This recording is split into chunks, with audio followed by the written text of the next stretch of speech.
husband is a convert to the church, and so he has a lot of non-member family that would come out and visit us. And I remember his uncle coming for a visit and telling us the story.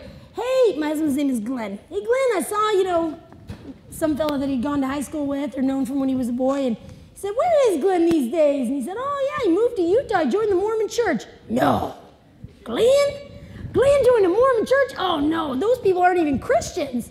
And this uncle said, yes, they are. And he said, no, Mormons are not Christians. And he said, I have been in their home. They have pictures of Christ all over their house. I've heard them pray in his name. I don't care what you say. Mormons are Christians. How awesome is that? Just the other day, I had one of the neighbor lady in my home.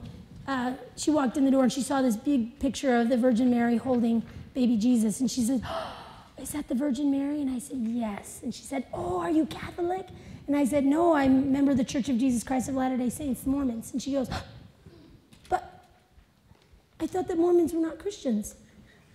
And I just took her hand and I walked her over to this beautiful picture of the resurrection. And then I walked over and I showed her a different picture on my wall. And I bore my testimony at each one of those, just short and simple.